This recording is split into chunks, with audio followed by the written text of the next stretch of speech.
میں آج کی اس مجلس میں علماء کرام کی خدمت میں متفرق مختصر باتیں عرض کرنا چاہوں گا انشاءاللہ العزیز۔ میں نے پہلی نشست میں آپ کی خدمت میں عرض کیا تھا کہ علماء کرام انبیاء علیہ السلام کے ورثہ ہیں۔ ان العلماء ورثۃ الانبیاء، اس کا مطلب کیا ہے؟ اور دوسری نشست میں نے آپ کی خدمت میں عرض کیا تھا کہ علوم نبوت میں سے جو بنیادی عقائد کا علم ہے اس کو سمجھنا چاہیے، اور کچھ اس کے بارے میں نے گفتگو عرض کی تھی۔ آج تیسری نشست میں علماء کرام کی خدمت میں عرض کر رہا ہوں، چونکہ میدان میں ہم نے کام کرنا ہے، مختلف اکابرین بھی ہیں، مختلف جماعتیں بھی ہیں، میڈیا بھی ہے، اور مختلف چیزیں ہمارے سامنے آتی ہیں، تو اس کو ہم نے کیسے سنبھالنا ہے اور کیسے ہم نے کام کرنا ہے۔ پہلی بات یہ سمجھیں کہ جب ہم میدان میں نکلتے ہیں کام کے لیے تو ہمارے سامنے بس اوقات یہ صورتحال پیش آتی ہے کہ ایک مسئلہ پر ہمارے ہی اکابرین کی دو آراء آ جاتی ہیں۔ بعض اکابر وہ ہوتے ہیں جو دنیا سے رخصت ہو گئے ہیں، دنیا سے چلے گئے ہیں، لیکن ان کی اختلافی آراء موجود ہیں، اور بعض مسائل ایسے ہیں کہ اس میں جو ہمارے زمانے میں ہم سے بڑے اکابر ہوتے ہیں ان کی آراء مختلف ہوتی ہیں۔ تو عام آدمی کے لیے اس میں الجھن ہو جاتی ہے کہ میں کیا کروں، اس مسئلے میں ہمارے اکابر کے اختلاف ہے۔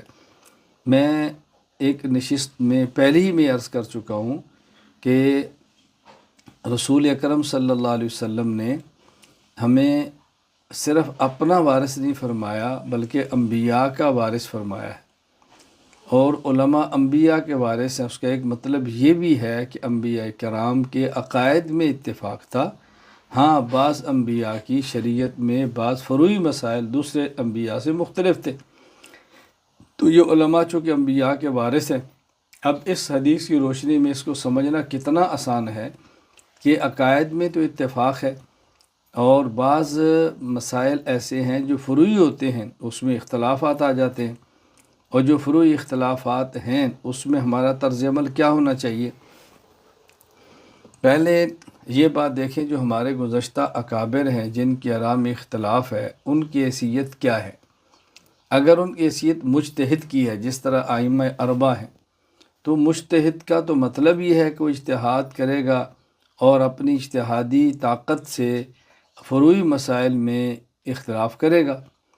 تو چار مجتہد کا معنی چار آراء ہیں، اس میں تو اصول بڑا واضح ہے، مذہبنا صواب یحتمل الخطا و مذہب غیرنا خطا یحتمل الصواب، کہ ہماری رائے درست ہے لیکن اس میں خطا کا احتمال ہے، و مذہب غیرنا خطا یحتمل الصواب، ہمارے مخالف کی رائے خطا ہے لیکن اس میں درست ہونے کا احتمال بھی ہے، اس میں تو الجھن نہیں ہے۔ اور وہ ہمارے کابر جو مثلا اہل سنت والجماعت بھی ہیں، حنفی بھی ہیں، دیوبندی بھی ہیں، ہماری نسبت ان کی طرف ہے، اگر وہاں اختلافات آ جائیں تو یہ دیکھا کریں کہ جن فروعی مسائل میں اختلاف آیا ہے اس میں ہمارے اکابر کی کون سی رائے ایسی ہے جو ہمارے علاقہ میں مفید ثابت ہو سکتی ہے، اس رائے پہ عمل کر لیں۔ اب بتائیں یہ بات کتنی آسان ہے۔